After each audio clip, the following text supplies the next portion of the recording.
Well, Robert, thank you very much for joining me and to discuss your leadership campaign.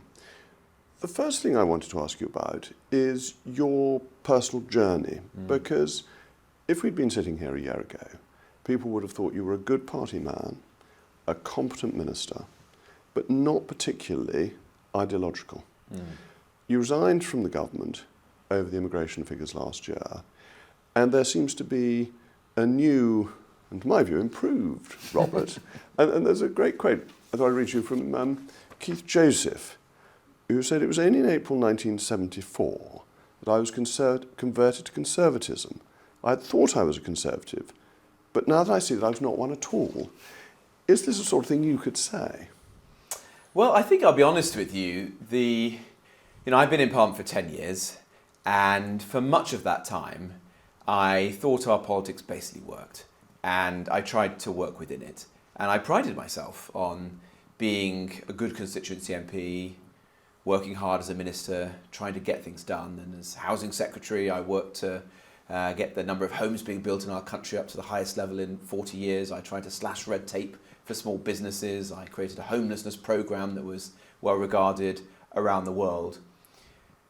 But over time, you're right to say, particularly in recent years, I came to view the British state as essentially not working for the British people.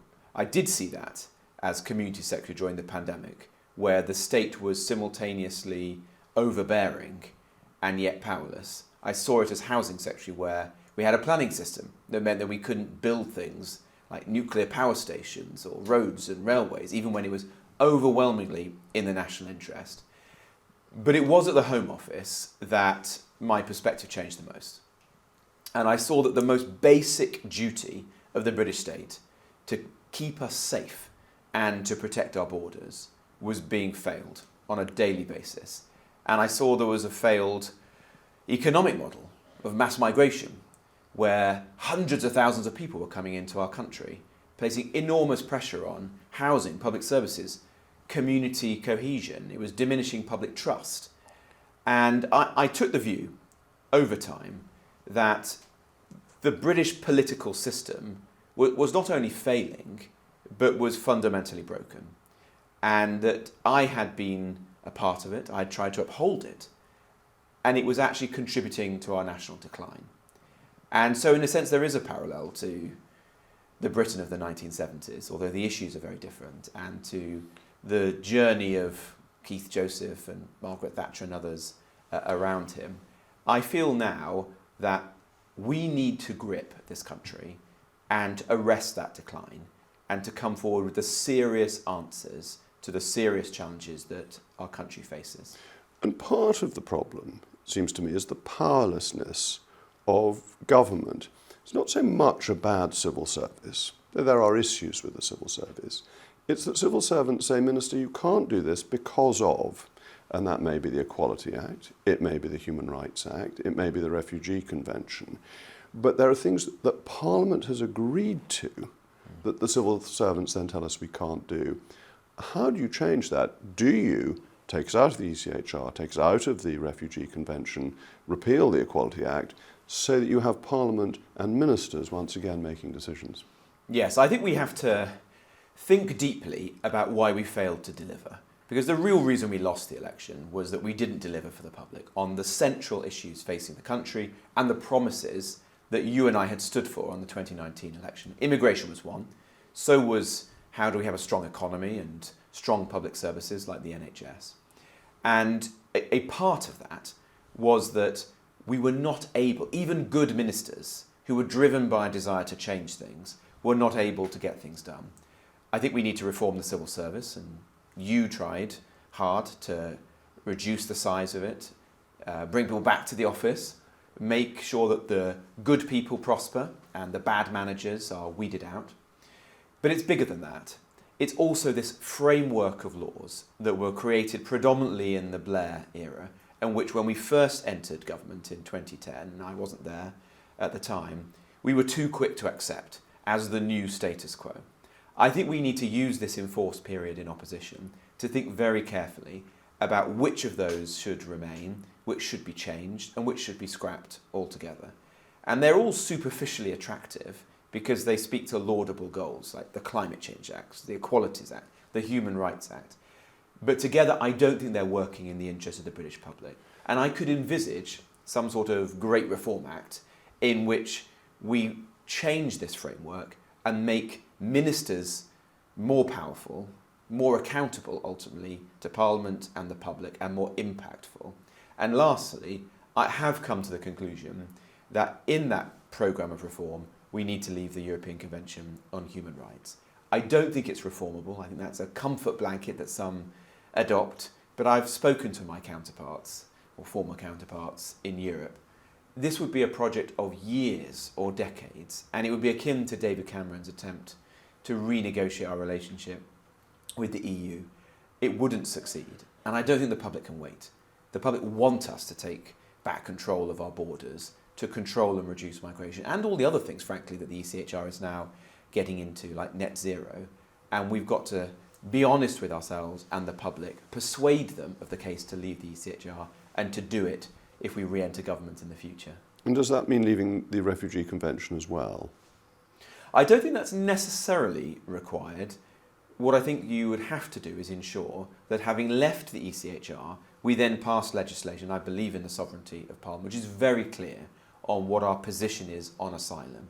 And as you know, as I argued this at the turn of the year, unfortunately my amendments were not accepted, but I made the argument that my vision is that if you come here illegally, for example on a small boat, you are detained, you are removed immediately, we end the merry-go-round of legal cases that is preventing us from doing that, and you're taken either back home if it's somewhere safe like Albania, and I signed the deal with Albania, or to a safe third country such as Rwanda or whatever we're able to put in place in the years to come. I think we would be able to do that if we were out of the ECHR, and that's what the public expect us to do. And one of the other consequences of the Blair settlement is the dead hand on economic growth. You mention net zero, but it's not just that, it's the whole swathe of regulation that stops business getting on with doing things. But every time a minister tries to deregulate, there is a lobby group for the regulation. Whether it's for newts or badgers, it doesn't really matter. There is a powerful group. How do you overcome the resistance of Parliament when MPs get hundreds of emails saying, save the newts, save the badgers, and stop the deregulation that is needed? I think it's ministers having a genuine sense of purpose and the courage to take these decisions, some of which may cause a ruckus in the moment, but which will be proven right over time.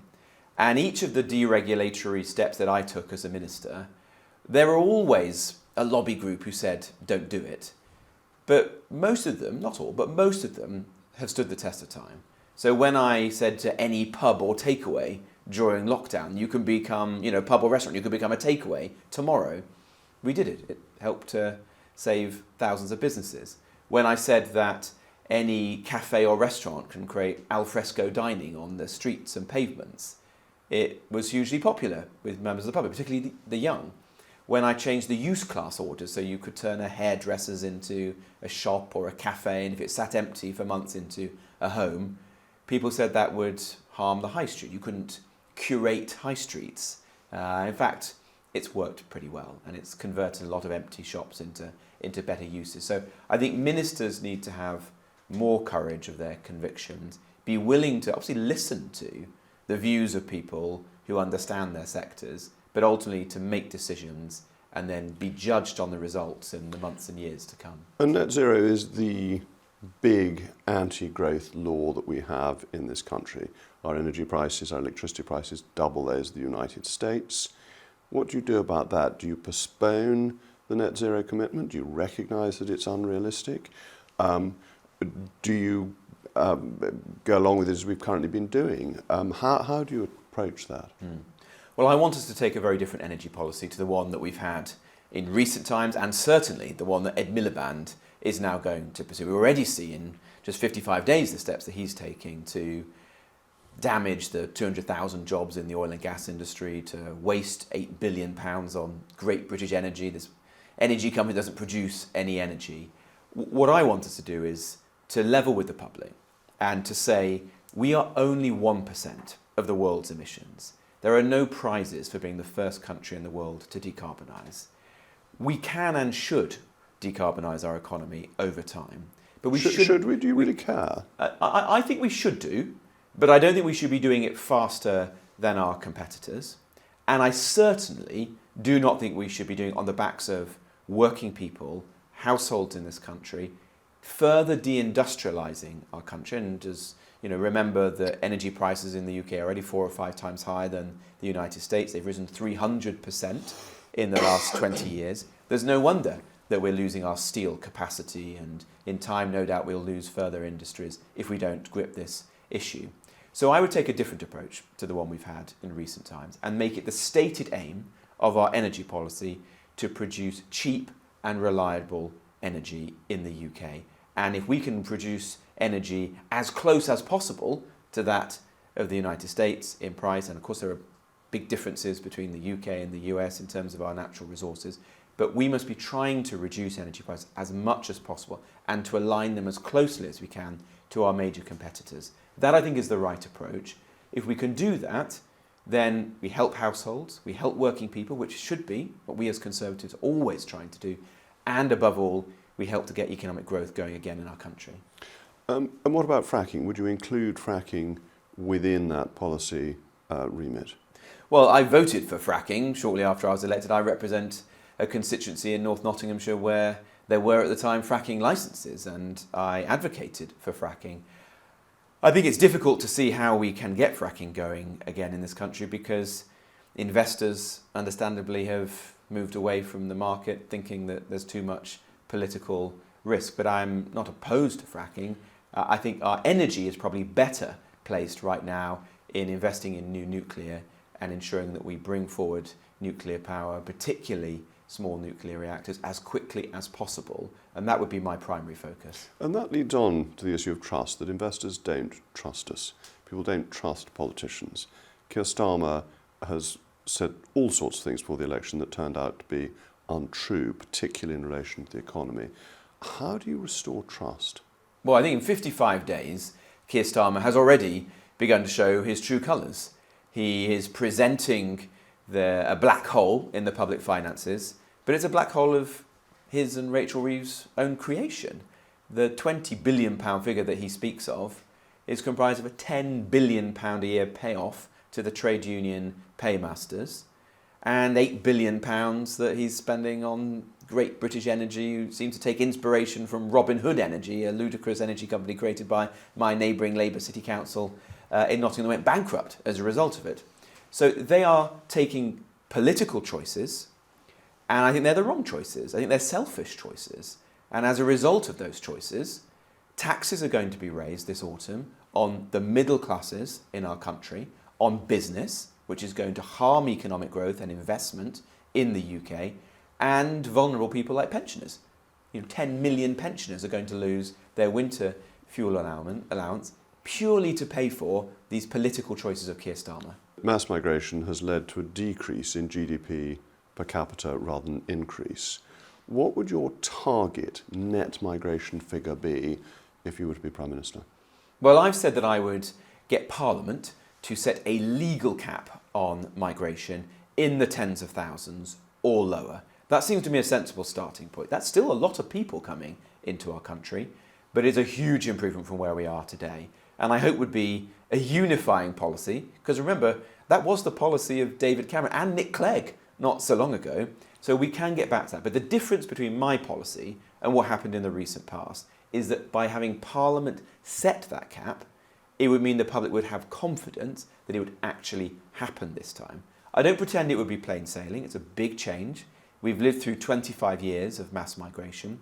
But my point is this: if mass migration was rocket fuel for our economy, those 25 years would have just been the greatest period of economic growth and productivity enhancement in our history. As you and I know, far from it. This has been a period of low economic growth and amongst the lowest productivity growth since the Industrial Revolution. So it isn't making our country rich. And in particular, as you rightly say, it is not making individual citizens of our country richer, which is what we as politicians should ultimately care about. Robert, thank you very much indeed. Thank you.